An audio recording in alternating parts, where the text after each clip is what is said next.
Tiraa by Tibarumal jewels. Yeah. Was that evolved out of this necessity, this need or this demand? It's about taking the blessings of my grandfather and my father. That today's generation likes in jewelleries. Unique as well as the quality. The workmanship is extremely important. Absolutely. Yes. Now when you talk of jewellery, that being one side of the business, there is also this growing clamor for diamonds. The thing is, it was always whatever you invest at 10 rupees, that would become 11 rupees over a period of time. It was called a very safe investment. Correct. For naked eye, it cannot be seen. No, not possible. You have to really dig deep to get it. Yeah, absolutely. Like you have to go kilometers down to get the rough diamond. The investment in natural diamonds will go up or go down. 57% people are accepting lab diamonds. The acceptance is growing. If not given a chance with jewellery business, what is the other business that you would have got into? I would continue with this. I am very happy. I am a passionate guy. I love being here.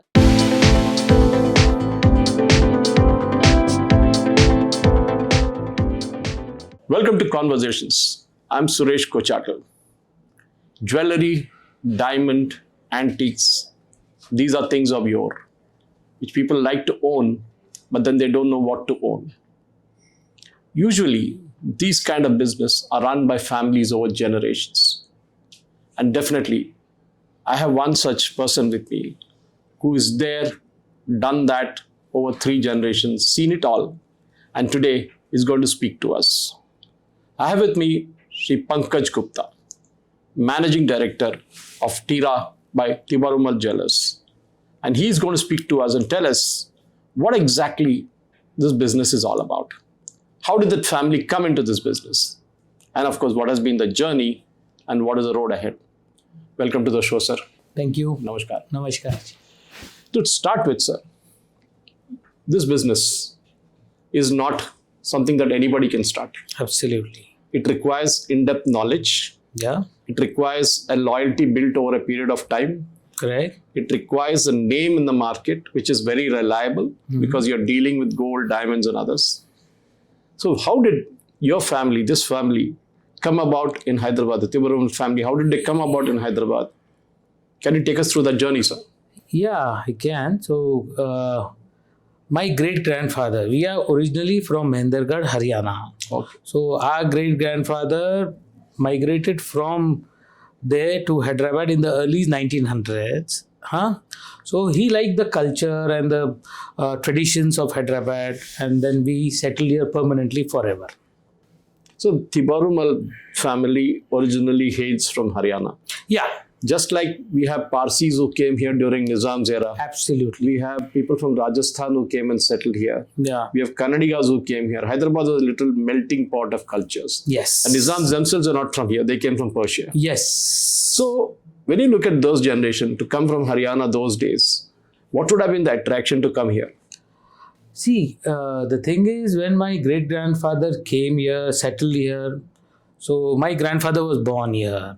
So, when he saw the royalty of the city, Hyderabad, he got very fascinated with all the gemstones and the way, because the Highness, the Nizam of Hyderabad himself was a very good collector of rare Correct, gems. true. So, my grandfather developed interest in those kind of things, and then he traveled across the globe to source stones, and then he became the favorite person to sell stones to to the Nizam of Hyderabad. Yeah, in fact, when you speak about stones, famous, one of them that comes to mind is Kohinoor. Of course, it was not mined, it was traded here, but it was mined, I believe, in the Golconda. Yes. Yes. So the Jacob's diamond is another famous diamond that was there, and we had some time back a collection that was shown in Salajing Museum about the collection that was there in the Reserve Bank of Nizam India. jewelry Yeah, collection, Nizam yeah. jewelry collection.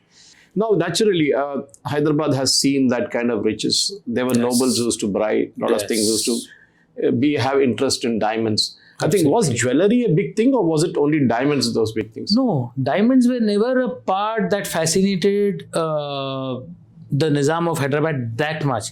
It was more of emeralds and uncut diamonds. Yes, diamond means only the rare biggest ones. They used to love them, but it was more of emerald. When you see the collection of Nizam's jewelry, it will be 80% will be more of emeralds only.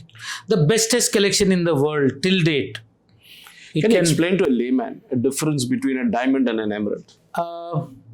So emerald is a stone which is green in color, and like we human beings, that also comes in different colors. Like the emerald from Africa, what you get, those will be little darker in shade, whereas the emeralds what you get from Colombia and Russia, they are lighter in color. So there are various shades, and then like to become a doctor you need so much of experience. Similarly in jewelry, in emeralds only, I can't tell you exactly how easy it is to, you have to live with it. So you are a third generation entrepreneur. Yeah. And I'm sure the generations coming after this are also going to get into this business, but in a different kind of atmosphere. Absolutely.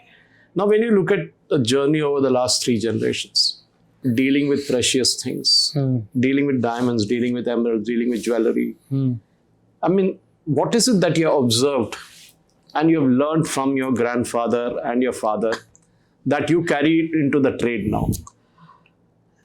See, sir, earlier it was more about the knowledge, it was about the passion, the fascinating colors, and earlier there were no such things called machines to test anything. Everything was there in the eye of the jeweler. The trust? Trust in the knowledge. It is like jewelry and doctors, they go hand by hand. Both of them require too many. It is like a decade to start understanding the subject. Yes, sir. So in jewelry, in color stones also, nowadays it is all about machine. Everything is sold by machine testing. Earlier it was never there. It never existed. It was always the knowledge what a person had. Nowadays, knowledge has very less impact on the stones because everything has become very mechanical. True. All the high value things are being sold just on the certificate. It holds no value what a jeweler has a knowledge or not. Now, an Indian family over generations have invested in gold as a primary value product which they can trade anytime. Usually used for weddings down the generations. Yeah. And also, whenever there's an emergency, they can use it to, get some money out of it. Correct. Over the years, the prices of jewelry has gone up. So has the number of shops. So has the number of buyers. Yeah. What difference do you see from the days when you were earliest exposed to this trade and what you see now? What is the difference in the psyche of the buyer? So I started my career in 1988 when I used to just hang around the shop whenever it was I have spare time. I used to go to the store.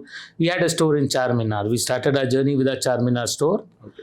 So there when I recollect what was the jewelry that time and what is the trend today, huge difference.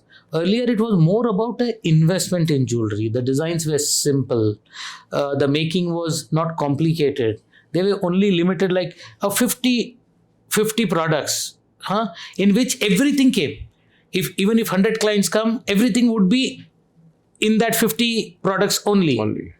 It has changed tremendously because, see, India, since in the last 2 decades, jewelry industry has been on the uprising, and India became a very big player in terms of jewelry designing for globally. People started recognizing Indian jewelry all over the world. Okay.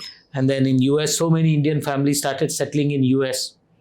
Okay. So there also Indian jewelry started making a mark for itself. And Indian artisans are known all over the world for so many. With globalization, with people making money all over the world, started investing in artwork. They developed an interest in Indian jewelry, and they also started collecting, creating museums of Indian jewelry in those countries, in their respective countries. And with India also, Indians getting global knowledge. They're traveling across the globe. They got acquainted to the traditions and cultures of all over the world. So what we did was, because with times even we changed, because that we does not change dice. Yeah. So we started blending the old antique jewelry along with the new traditions, what the youngsters would like, because they are the future clients, right? So that's true. So we did that, and we've been very successful in doing that. And we being one of the oldest jewelers of Hyderabad, people started acknowledging our creativity. So when you talk of, because as I say, Charles Darwin or somebody said that, unless you evolve, you are dead. Yep. And in terms of today's generation, you look at the shops, traditional shops have given way to more glitzy kind of shops. The designs are different. Sometimes they look very simple because today's youngsters don't want too much of flashy stuff. At the same time, they would like it to be a designer-led jewelry design. Even the clothes have become something like that. So when a bride is getting ready for a wedding, usually she has very, very clear ideas about what she wants. Yep. That is absolutely clear. I mean, it's not that there's some family-led hand-me-downs from the grandmother to the mother to her, but the girl on her own likes to have something. What is that thing that today's generation likes in jewelries?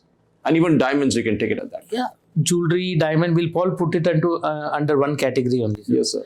Like I said, with the youngsters getting educated, traveling across the globe, even the youngsters, you call them the brides of today, they are not wanting that same old traditional jewelry. They are wanting something new. They want to look something different. They are spending, earlier in jewelry, it was only about investment. Now it is not that. See, we have been lucky ki in the last 30, 40 years, gold has always seen an upward trend. Sure. So nowadays it is that ki even the design matters. The choice of clients have become very varied. Very varied. Like I said earlier, it was around 50 designs. Now that 50 has become 10,000 designs. Customized. Yeah, customized designs. So people, see, there is a market for everyone.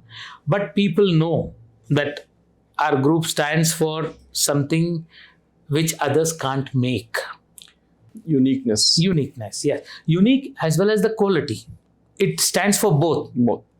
So when you talk of Tiraa by Tibarumal jewels, Yeah. was that evolved out of this necessity, this need or this demand? So, Caesar, earlier in olden days, it was a joint family business always.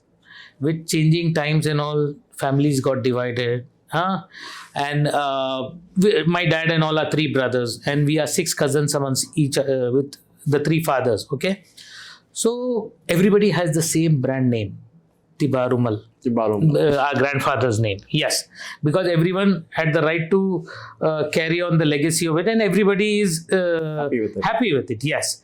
So when we got separated, that time I was very clear ki yes, with the family being there, I also wanted to create a special niche for myself. So that is when Tiraa came into existence. Tiraa is all about Tibarumal ji ka TI and Pankaj Gupta ka RA. So it is about taking the blessings of my grandfather and my father. So you created that brand for us. We created the brand. So that is a kind of your own brand that you created, Yes. which kind of is today one of the well-known brands in Hyderabad. Absolutely. So what is that makes that brand unique? So, Caesar, in jewelry industry, traditional jewelers, they are not very aggressive. They are not very growth oriented, many of them. So they don't like to experiment. They just carry on the old traditional style. I believe in taking risk when it comes to designing, exploring new areas. So when I started the brand Tiraa, I was very clear, okay, I would cater to the niche crowd of Hyderabad, but it should not be that ki many others should feel left out. Yes, sir. So my always thing would be to get the best out of the least. So my creativity always revolved around, what would the customer feel when I give them something for a price which is looks like much more higher than what they are paying. It is like extracting a value for 10 lakh rupees by paying 7 lakh rupees. So slowly, I always had that thing. And I always had that thing of creating something which can become universal. So 12, 13 years ago, I had introduced 2-3 things in the market, the Battu Mala and the Jalebi necklace. So these things, and unluckily there is no patent in our industry. Okay. So I couldn't patent that.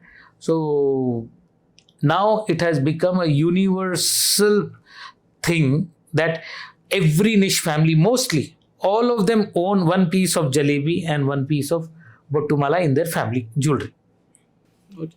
Now, when you talk of the traditional arts and crafts and creating gold, the workmanship is extremely important.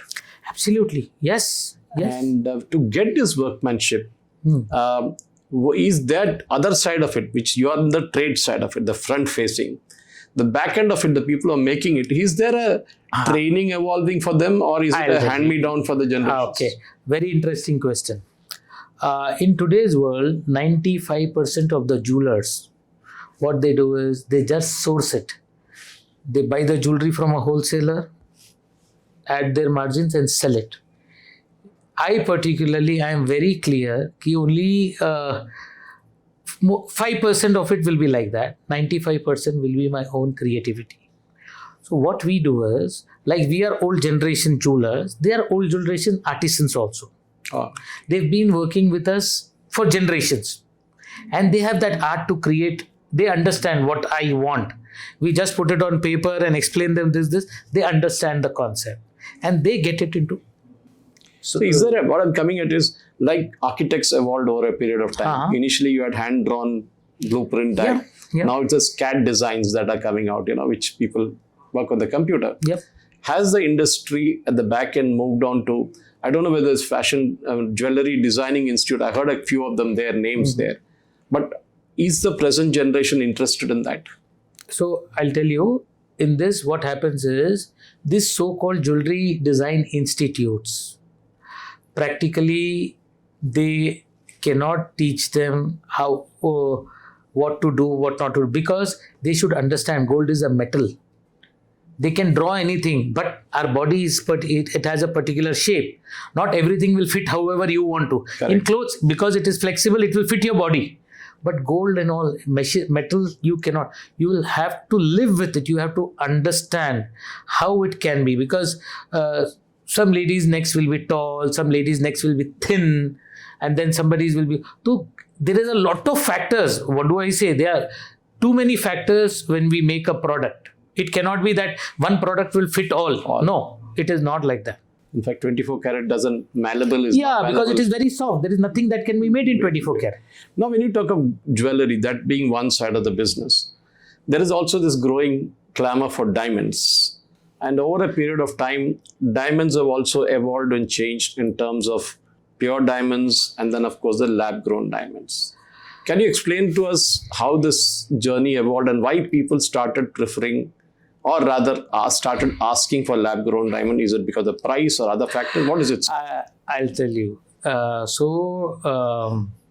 In the last 37 years, whatever we have seen, whatever I have seen, the journey was like, diamond prices are forever. Like diamonds are forever, their prices also used to go up only. That's a James Bond line. Yeah. So the thing is, it was always whatever you invested 10 rupees, that would become 11 rupees over a period of time. It was called a very safe investment. Correct. But with technology coming into picture, everything happening, so lab diamond came into existence. So lab diamond has been existing in the last 15 years. Awareness has come only in the last 3 years. So many jewelers, by mistakenly, they have bought lab diamonds thinking that they are diamonds. How do you know the difference? There is only a machine can depict. Nobody on earth can differentiate what is it, whether it is a natural diamond or a lab diamond. To a naked eye, it cannot be seen. No, not possible. So when you say a natural diamond, tell our viewers about where is it sourced, a natural diamond. So we know South Africa is the South Africa and Russia being the main sources of rough diamond. So you have to really dig deep to get it? Yeah, absolutely. Like you have to go kilometers down to get the rough diamond. And we being as jewelers now, what we do is, there are people who deal in rough diamond. Okay. They source it from Africa and Russia. Then the goods are got to Surat. They Polishing. are cut and polished. They are industries, big time industries in True. Russia, in Surat. for cutting and polishing of it. We, as jewelers, we deal mostly in cut diamonds. Okay. But with our knowledge, earlier it was knowledge, now it is the certification. We source the diamonds and then we create jewelry out of it. But when it comes to diamonds, yes, the diamond industry has been going through a tough time in the last 3-4 years, especially with the youngsters. What is happening is there is a huge gap in the pricing between the lab diamonds and the natural diamonds. What is the difference? Say this is 100, how much would the lab? So it depends. As the size grows bigger in diamonds, the difference also becomes huge. 1 carat diamond, which is of 5 lakhs in natural diamond, that is as same quality, same certification, is as low as 30,000. So 10 times difference. So you really can't make out who's Nobody. betting. If somebody claims it is wrong. There is no one in the world who can differentiate between a diamond and a lab diamond. So in the long run, do you think the investment in natural diamonds will go up or go down? Sir, see how this is going on, I'll tell you. So to source a natural diamond, you have to dig deep in the environment. In a way, you are destroying the environment. True. With people becoming very conscious of global warming, Climate change. Climate change and all, many youngsters, many educated families and all, they have also now gotten into this thing, why to destroy nature. When it is pocket friendly, when it is about destroying the nature, everything, more and more people are getting inclined towards lab grown diamond. There being no difference in the look. It is about the perception who's wearing it. Okay. And so what happens is, in the last 3 years, see, we started a brand called Eleve, lab grown diamond, and we are going to grow global in that. So when that idea was conceived by me to go with lab diamond, I studied so about it. And then in the last 3 years, the percentage, when you check the percentage of acceptance of lab diamond and all, today it is 50%, 57% people are accepting lab diamonds. Wow. The acceptance is growing. Diamond. Yeah. So after that, more and more people, see, there is a market for both. It's like the veg and non-veg industry existing parallelly. This is going to exist. But there is for everything, everywhere, for everybody, there is something or the other. So, retailing gold, unlike other products, can't be sold on Amazon or Flipkart. It's a different market. Yep. You need to experience it. Huge format stores. Yep. Great lighting, possibly to look at the product. It's a good salesman who have the knowledge, or sales girls who have the knowledge about the product. Yeah. How is it differentiates one shop, one brand like yours from another brand? Is it educating the customer when they come as to what they're buying? Yeah. So there are two players in jewelry industry. One who caters to the common needs of the people, and one is the designer jewelry. We deal in the second category. Okay. We come under only the designer jewelry. We don't cater to the normal requirements like a gold chain or a bangles, which is available in every single other store. We do mostly occasional weddings, occasional jewelry for weddings and special occasions of the family, which the design, the finish of the product, the quality of the stones, you would not get at the corporate level or the regular jewelers. That is what makes us different from other jewelers. Your generation, you're the third in the family. Yeah. And naturally, the family is down. Yes. Your children, obviously. How interested are they in this business? Very tricky question, sir. My son joined my business 6 months ago, and seeing my life and I getting involved in everything in my business with so many years of experience, very honestly, they are little less interested in carrying on the Family same like type this. of working. They would want to be more organized.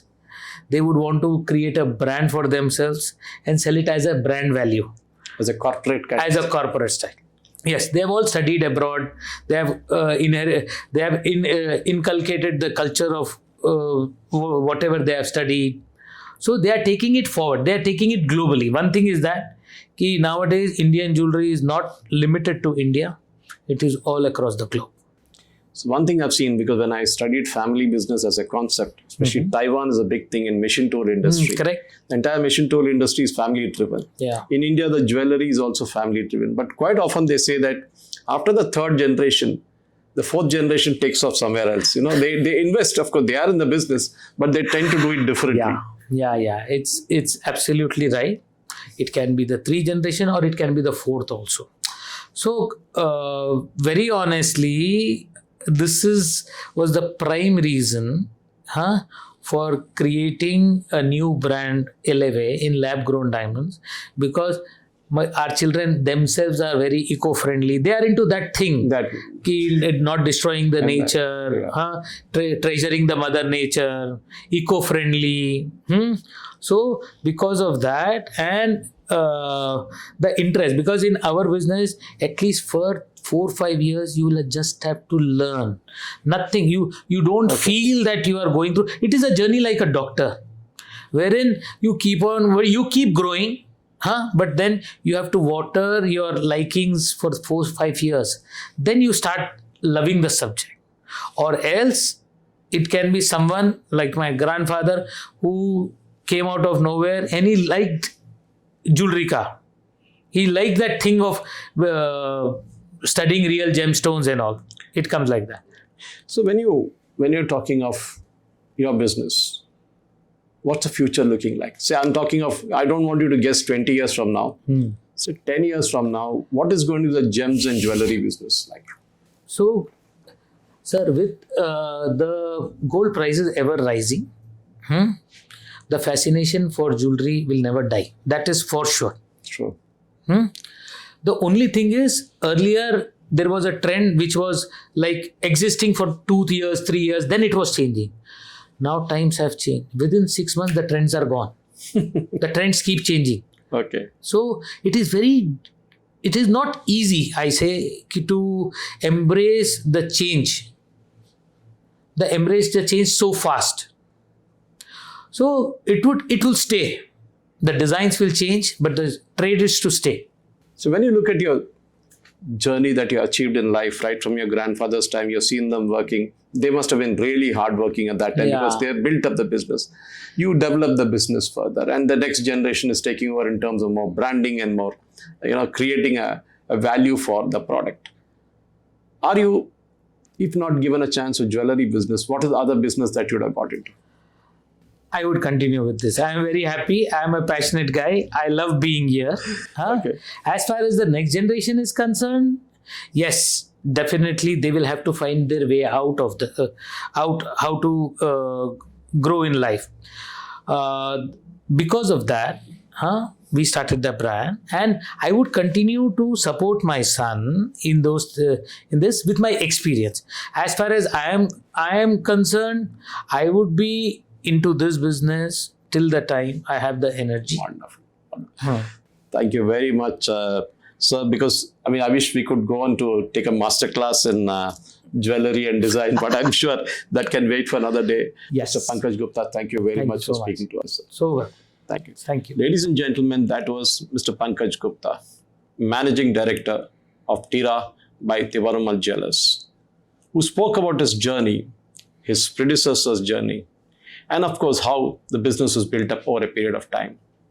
And sure enough, he has given enough hints for wannabe entrepreneurs who can think of getting into the business at a modern times like this as to where the real money is lying. And the passion is there to see. Thank you for watching. Jai Hind.